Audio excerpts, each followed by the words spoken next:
अस्सलाम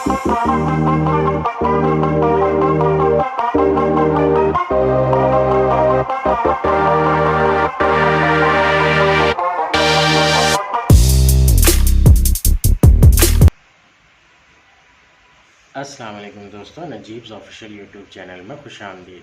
दोस्तों, ये वीडियो महाटेट उर्दू मीडियम की वीडियो है जिसमें हम प्रीवियस ईयर के क्वेश्चन पेपर सॉल्व कर रहे हैं। पेपर 3 का छठा पार्ट यानी कि सवाल नंबर 126 से लेकर सवाल नंबर 150 तक सॉल्व करेंगे हम। ये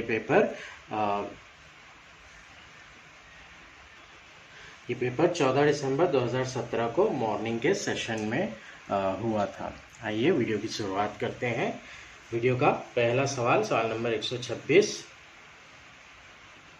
find the odd one out from the given alternatives. दिए गए मुतबादिल में से बेजोड़ को तलाश करो। ब्लेड, प्लेट, सीजर, छुरी, नाइफ, चाकू। ब्लेड, सीजर और छुरी ये काटने वाली चीज़ें हैं, मतलब जिससे कुछ काटा जाता है। और प्लेट ये ऐसी चीज़ है जिससे कोई चीज़ को काटा नहीं जा सकता। ऑप्शन बी प्लेट अलग रहेगा इसमें से। नेक्स्ट है सवाल number 127, a sentence with an underline word is given below, find the word which is most similar in meaning to the underline word. Underline word के सिमिलर मीनिंग वाला word निकालना है हमें। The farmers want to use the water to irrigate barren desert land.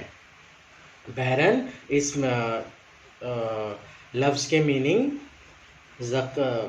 बंजर के होते हैं, तो बंजर से मिलता जुलता यानी कि हमारी लफ्ज तलाश करना है हमें। ए है अनप्रोडक्टिव। अनप्रोडक्टिव यानी कि ऐसी चीज जिससे कुछ हासिल ना हो। प्रोडक्टिव यानी ऐसी चीज जिससे कुछ हासिल होता है। फर्टाइल यानी कि जरखेज। और फ्रूटफुल यानी कि ऐसी चीज जिसका कुछ फल निकलता है, जिससे कुछ हासिल होता है। सो ए वाला ऑप्शन अनप्रोडक्टिव ये मिलता जुलता है, इसे सिलेक्ट करेंगे हम। नेक्स्ट है सवाल नंबर 128, इल्म और जामियत रहनुमाई डैश की रहनुमाई करती है। Knowledge plus comprehension leads to. Knowledge और कॉम्प्रिहेंशन यानी कि किसी नॉलेज के मुतालिक गौर व खौज करना और उससे मुतालिक मश्क करना। जामियत का लफ्ज़ इस्तेमाल कर रहे हैं यहाँ पर उसके लिए। तो इन दोनों को मिलाकर क्या चीज़ होती है? सो किसी चीज़ को लेकर उसके ऊपर गौर व फिक्र किया जाए तो उसे क्या कहते हैं? तज्जिया कहते हैं। सो इन दोनों का जो नतीजा निकलता है वो तज्जिया होता है। ऑप्शंस है एग्जीक्यूशन यानी कि कोई चीज़ को जारी रखना, कोई चीज़ को काम में लाना। स्किल यानी महारत, एनालिसिस यानी तज्जिया, और सिंथेसिस यानी तरकीब, कोई चीज़ बनाना। ऑप्शन सी एनालिसिस, तज्जिया को सिलेक्ट करेंगे हम। नेक्स्ट है सवाल नंबर 129, emotions are influencing human behaviour by its. जज्बात अपने डैश के जरिए इंसानी रवैये पर असरअंदाज होते हैं। तंजीम, ताकतवर बनाना यानी कि उनकी तरक्की। ग्लोबल डायरेक्टनेस, आलमी सतह पर बिलावास्ता होना। ऑल ऑफ दी अबव का ऑप्शन सिलेक्ट करेंगे हम इस क्वेश्चन के लिए। नेक्स्ट सवाल नंबर 130, एक शक्ल दी गई है और आईने में वो शक्ल कैसे दिखेगी वो हमसे पूछ रहा है। शक्ल में जो आईने से नज़दीक है वो मुसल्लस है, फिर उसके बाद तीर का निशान है, फिर दायरा है। तो इसी मुनासिबत से हम शक्ल को सिलेक्ट करेंगे। ऑप्शन ए जो रहेगा वो राइट ऑप्शन रहेगा इसका। नेक्स्ट इज सवाल नंबर 131, what is the normal heartbeat of a human being. इंसानों की हस्बे मामूल दिल की धड़कन क्या है? हस्बे मामूल यानी कि आम धड़कन क्या है? आमतौर पर इंसानी दिल 1 मिनट में कितने बार धड़कता है ये हमसे पूछ रहा है। 72 बार धड़कता है। 72 बीपीएम इसका आंसर है। बीपीएम यानी कि बीट्स पर मिनट। सवाल number 132, the knowledge of child's environment helps us, बच्चे के माहौल का इल्म डैश में मदद करता है। सोशलाइजेशन के अमल का अंदाज़ा लगाना, सोशलाइजेशन यानी कि एक दूसरे से मिलना जुलना। मुस्तकबिल के इम्कानात का तज्जिया करना, सेहतमंद स्कीम के माहौल की तश्कील यानी कि सेहतमंद माहौल की तश्कील, और all of the above. All of the above का आंसर राइट है सवाल नंबर 132 का। नेक्स्ट सवाल नंबर 133, दिए गए सवाल में दो बयानात दिए गए हैं, एक और दो नताइज दिए गए हैं, एक और दो। बयानात को सही मानकर हमें नताइज के बारे में नतीजा अक्स करना है, जवाब ढूंढ कर निकालना है। अब ये जो सवाल है, ये सवाल असल में मुबहम सवाल है, कंप्लीट इंफॉर्मेशन नहीं दी गई है इसमें। सवाल क्या है? बयानात है सभी कारें ट्रेन नहीं है। अब ये सभी कारें ट्रेन नहीं है का मतलब दो चीजों से निकल सकता है। एक तो तमाम के तमाम कारें ट्रेन नहीं है, ये एक मतलब निकल सकता है, या फिर एक मतलब ये निकल सकता है कि कुछ कारें ट्रेन हैं और कुछ कारें ट्रेन नहीं है। तो पहले ही वाले बयान से सवाल में मुबहमपन आ रहा है, तो इसलिए इस सवाल को हम ओमिट करेंगे। नेक्स्ट है सवाल नंबर 134। सवाल नंबर 134 में हमें मुताल्लिका हुर्फ को मुंतखब करना है। सिंपल क्वेश्चन है ये।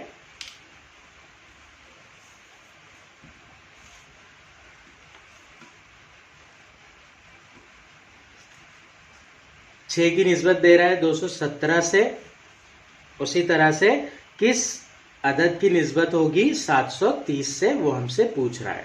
6 की निस्बत 217 से, अब यहाँ पर ध्यान दीजिए 6 का जो मुकब होता है वो 216 होता है। 6 का मुकब 6 ज़रब 6 ज़रब 6, 6 जंग 36, 36 जंग 216। तो 216 में क्या कर रहा है? एक जमा कर रहा है और ये 217 हो रहा है। तो उसी तरह यहाँ पर क्या हो जाएगा? 730 ऐसे अदद का मुकब, ऐसा अदद देखना पड़ेगा हमें जिसका मुकब में एक जमा करने पर 730 होता है। तो यहाँ पर 6 दे रहा है, 6 से तो नहीं होगा, 7 दे रहा है, 7 से भी नहीं होगा, 8 से भी नहीं होगा, 9 से होगा। ये 9 ना है 81, 81 ना है 729 होता है। 729 में एक जमा किया बना 730। तो इस तरह से इसका जवाब जो रहेगा वो 9 रहेगा, डी ऑप्शन। नेक्स्ट सवाल नंबर 135।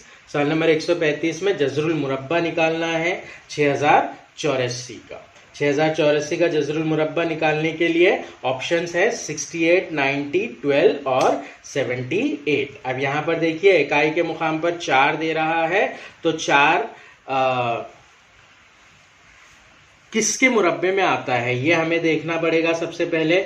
अगर हम डायरेक्टली इसको सॉल्व कर रहे हैं तो डायरेक्टली सॉल्व करने के लिए इकाई के मुकाम को देखेंगे। 4 है, 4 जो है वो या तो 2 वाले इकाई के मुकाम वाले नंबर के मुरब्बे में आता है या फिर 8 वाले मुरब्बे में आता है। तो यहाँ पर जो ऑप्शंस है उसमें से 90 यहीं पर कैंसिल हो जाएगा, बचेंगे 68, 12 और 78। 12 का मुरब्बा 144 होता है, तो 12 भी यहाँ से निकल जाएगा। 2 बचते हैं 68 और 78। अब 68 और 78 में से सिलेक्ट करना थोड़ा मुश्किल है, इसलिए हम क्या करेंगे, इसको सॉल्व करके ही इसका जवाब निकालेंगे। अब सॉल्व कैसे करेंगे? इस तरह से सॉल्व करेंगे। 6084 को सबसे छोटे मुफर्रद अदद से तकसीम करेंगे। 2 तिया 6, 0 का 0, 2 चौक 8, 2 दूनी 4। फिर 2 से तकसीम होगा ये, 2 एकन 2, 2 पंजे 10, 2 दूनी 4, 2 एकन 2। यहाँ पर 2 से तकसीम हो गया। 3 से देखेंगे अब हम, 3 से भी तकसीम होता है ये, 3 पंजे 15, 2 3 से छोटा है तो यहाँ पर 0 आ जाएगा, 3 सत्ते 21। वापिस से 3 से तकसीम होगा ये, 3 एकन 3, बचा 2, 3 छंग 18, बचा 2, बना 27, 3 ना है 27। तो इस तरह से ये आ गया। अब इसके बाद जो है ये डायरेक्ट मुफर्रद अदद 13 से ही तकसीम होता है, ना तो 2 से, ना 3 से, ना 5, 7, किसी से नहीं होता है, 11 से भी नहीं होता है, 13 से ही होता है। 13 से तकसीम करेंगे हम, 13 का मुरब्बा ही 169 है, तो 169 को 13 से तकसीम करने पर 13 आएगा। तो इस तरह से 13 एकन 13। तो अब 6084 का जज़रुल मुरब्बा लेने के लिए जोड़ियां बनाएंगे हम, 2 की एक जोड़ी, 3 की एक जोड़ी और 13 की एक जोड़ी। तो इस तरह से 6084 का जज़रुल मुरब्बा जो रहेगा वो रहेगा 2 ज़रब 3 ज़रब 13, 2 तिया 6, 13 छंग 78। तो इस तरह से 78 उसका जज़रुल मुरब्बा आएगा। ये था सवाल नंबर 135। सवाल नंबर 136 की जानिब बढ़ते हैं अब हम। पार्लियामेंट की तरफ से मंजूर non money bill, non money bill मानी क्या, गैर माशी बिल, सदर की तरफ से वापस किया जा सकता है। कितनी बार वापस किया जा सकता है या वापस ही नहीं किया जा सकता है, ये पूछ रहा है हमसे। तो कोई भी बिल जो है सदर की तरफ से एक बार नजर सानी के लिए पार्लियामेंट में वापस भेजा जा सकता है, उसे रिजेक्ट तो नहीं किया जा सकता, एक बार वापस भेजा जा सकता है और फिर उसके बाद में उसे कबूल ही करना पड़ता है सदर को। तो इस तरह से एक बार का जो जवाब रहेगा वो राइट जवाब रहेगा। नेक्स्ट है सवाल नंबर 137। WTO stands for, World Trade Organization, ये है इसका एक्रोनिम, फुल फॉर्म। सवाल नंबर 138। Samrat Ashoka was a ruler in the dynasty of, Samrat Ashoka dash खानदान का हुक्मरां था। मौर्य जो सल्तनत थी, मौर्य सल्तनत से सम्राट अशोक का ताल्लुक था। नेक्स्ट है सवाल नंबर 139। एक हुर्फी सिलसिला दिया गया है, हुर्फी सिलसिले के ऊपर बेस्ड क्वेश्चन है ये।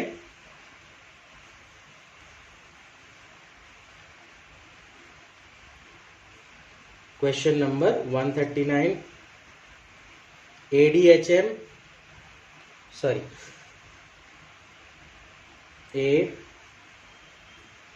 ADH और M है, फिर ZWSN है और फिर CEJO है। तो इन दोनों के ताल्लुक को देखकर यहां पर कौन सा आएगा वो हमें निकालना है। सिंपल सा क्वेश्चन है, मुकामात के हिसाब से ही इसे हम सॉल्व करेंगे। ADHM में जब हम देखते हैं तो A जो है वो पहले मुकाम पर है, D चौथे मुकाम पर है, H जो है वो 8वें मुकाम पर है और M जो है वो 13वें मुकाम पर है। तो यहाँ पर देखिए जो इजाफा हो रहा है 1 से 4, 4 से 8, 8 से 13 का हो रहा है। तो ये हुआ +3, ये हुआ +4 और ये हुआ +5। +3 +4 +5 का इजाफा हो रहा है। Z 26 नंबर पर है, W जो है वो 23 नंबर पर है, S 19 नंबर पर है और N जो है वो 14 नंबर पर है।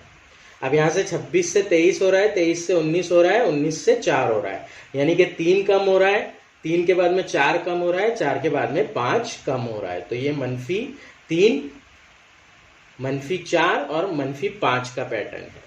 यहाँ पर +3 +4 +5 हो रहा है, तो यहाँ पर -3 -4 -5 हो रहा है। मतलब जितने से बढ़ रहा है उतने से ही यहाँ पर घट रहा है। तो सिंपल सा लॉजिक है, यहाँ पर भी सेम उसी तरह से होगा। CEJO को देख लेंगे हम। C जो है वो तीसरे मुकाम पर है, E जो है वो 5वें मुकाम पर है, J जो होता है वो 10वें मुकाम पर होता है और O जो होता है वो 15वें मुकाम पर होता है। तो यहाँ पर जो इजाफा हो रहा है वो +2 +5 और +5 से हो रहा है। तो हमें ऐसा कॉम्बिनेशन ढूंढना पड़ेगा जिसमें घटत होगी -2 -5 -5 की। ऑप्शंस दिए गए यहाँ पर XV QL।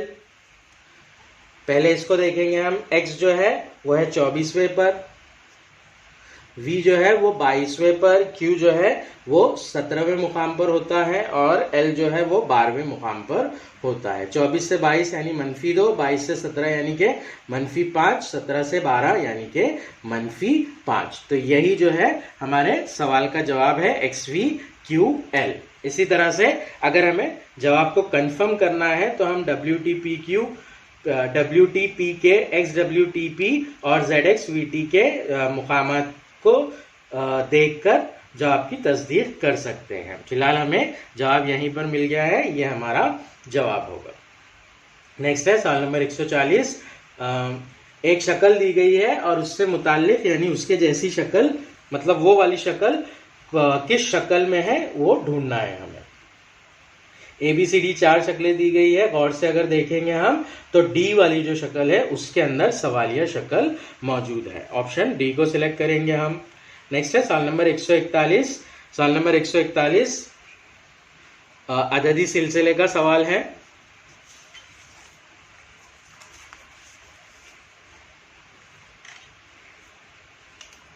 एक अददी सिलसिला दिया गया है,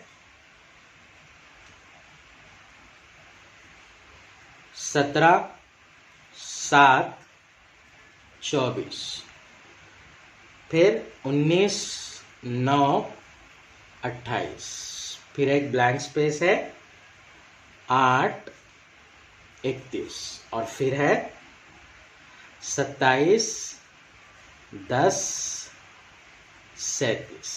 अब यहाँ पर देखिए, गौर से देखिए पैटर्न में क्या हो रहा है। यहाँ पर 17 और 7 में जमा करते हैं अगर कभी हम तो 24 हो रहा है। 19 और 9 जमा करते हैं हम तो ये होता है 28। 27 और 37 जमा करते हैं अगर कभी हम, 27 और 10 जमा करते हैं तो ये होगा 37। तो इस मुनासिबत से इससे सिलेक्ट करना है हमें ये वाले पार्ट को। 31 हासिल जमा होना चाहिए किसमें, 8 में जमा करने पर। तो 31 कब मिलेगा हमें, जब हम 23 में 8 जमा करेंगे। तो इस तरह से 23 वाला आंसर राइट आंसर रहेगा। ऑप्शन है 20, 21, 18 और 23। ऑप्शन डी को सिलेक्ट करेंगे। नेक्स्ट है सवाल नंबर 142। सवाल है कुछ इस तरह से, एम डी की बहन है, डी के का भाई है, एफ एम की माँ है, के का एफ से क्या रिश्ता है। इस तरह से सवाल को पढ़ेंगे हम। रिलेशन वाला क्वेश्चन है, सिंपल सा क्वेश्चन है। 142 एम और डी के बीच में ताल्लुक दे रहा है। एम जो है वो क्या है, डी की बहन है। एम डी की बहन है और डी जो है वो के का भाई है। डी जो है वो के का भाई है। एम सिस्टर यानी कि ये लेडीज है।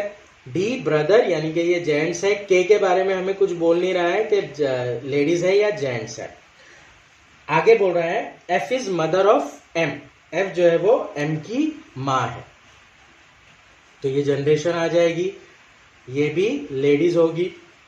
हाउ इज के रिलेटेड टू एफ। के का एम से क्या रिश्ता है। ये तीनों भाई बहन है, एम की वालदा एफ है यानी कि के की वालदा भी एफ होगी। तो के क्या होगा एफ का, या तो बेटा होगा या बेटी होगी। ध्यान रखिए यहाँ पर जेंडर जो है वो रिवील नहीं कर रहा है के का, तो उसी मुनासिबत से हम आंसर को सिलेक्ट करेंगे।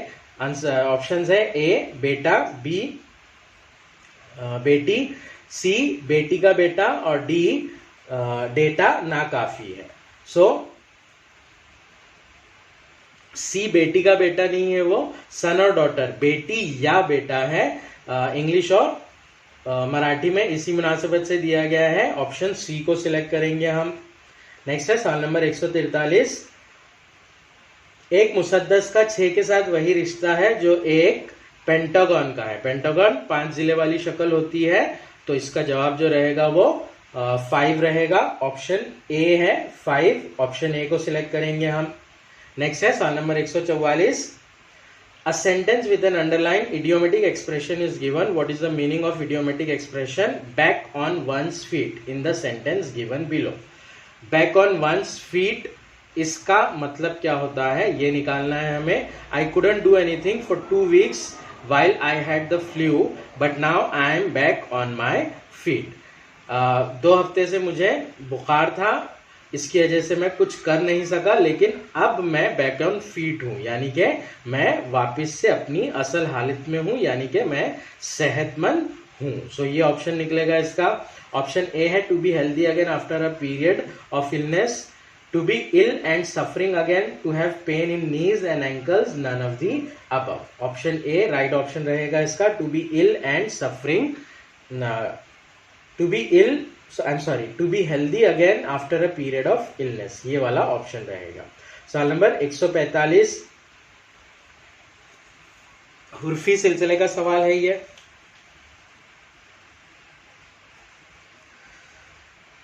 ए B dash dash B B ए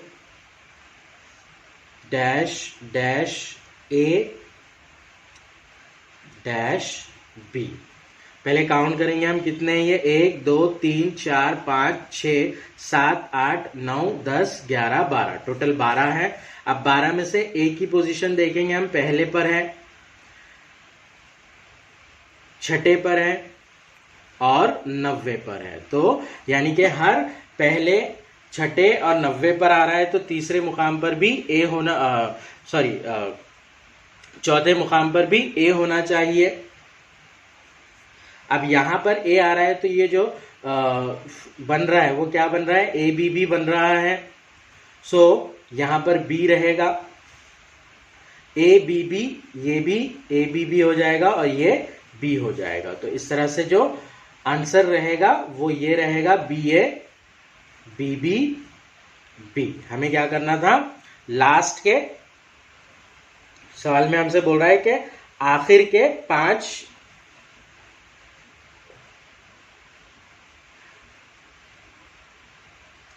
खाली जगह वाले ही हमें तलाश करना है, वो है बी ए ट्रिपल बी।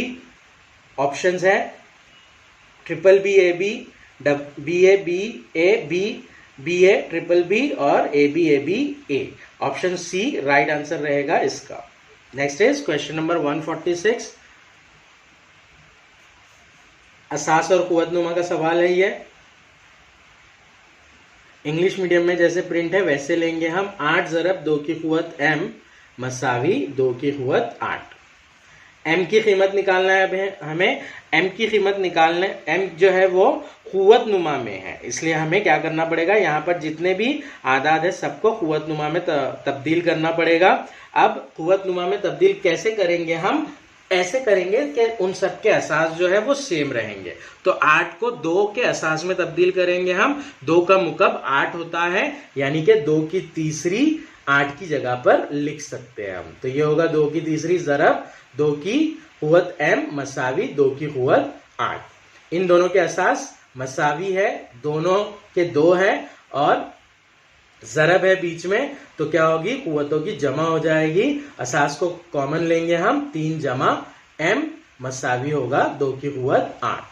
ये दोनों ही असास मसावी है तो इनकी कुव्वतें भी मसावी हो जाएगी। तो ये हो जाएगा 3 जमा m मसावी 8। m की कीमत निकालने के लिए 3 को इधर लाएंगे, मनफी हो जाएगा वो, m मसावी 8 मनफी 3 यानी कि 5।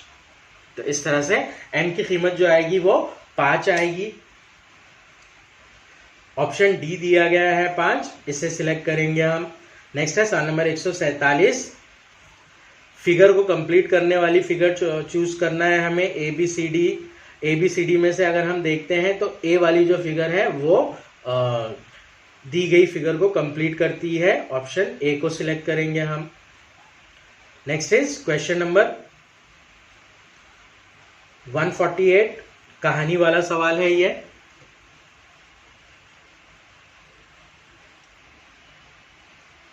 सवाल पहले भी हल कर चुके हैं हम, डायरेक्ट मेन क्वेश्चन को देखेंगे हम। यहाँ पर सवाल जो पूछ रहा है वो पूछ रहा है दोबारा तरतीब देने के बाद कौन सा जुमला दूसरा होना चाहिए। दोबारा तरतीब देने के बाद जुमले कुछ इस तरह से आते हैं STQPR की सीरीज में। तो सेकंड वाला जो जुमला रहेगा वो T वाला जुमला रहेगा, यानी कि इसका दोस्त बाजू वाली कोठरी में था। ऑप्शन T वाले ऑप्शन को सिलेक्ट करेंगे हम। ए ऑप्शन में T दिया गया है। नेक्स्ट है सवाल नंबर 149, सिंप्लीफाई हल करना है हमें। सिंपल सा क्वेश्चन है, आप खुद सॉल्व कर सकते हैं। जल्दी से हल करने के लिए इकाई दहाई मुकाम के तरीके को अपना सकते हैं। Next is question number 150, which part of the plant evaporates water. Plant के किस हिस्से से पानी भाप बनकर निकलता है। प्लांट के पत्तों वगैरह में जहां जहां पर क्लोरोफिल प्रेजेंट होता है, वहां पर बारीक बारीक मसामात होते हैं, सुराख होते हैं, उन्हें इंग्लिश में स्टोमेटा कहा जाता है। ऑप्शन ए स्टोमेटा को सिलेक्ट करेंगे हम। ये था सवाल नंबर 150 पार्ट 6 का लास्ट क्वेश्चन। अगली वीडियो में इंशाल्लाह हम पार्ट 7 यानी कि क्वेश्चन नंबर 151 से लेकर 175 तक सॉल्व करेंगे।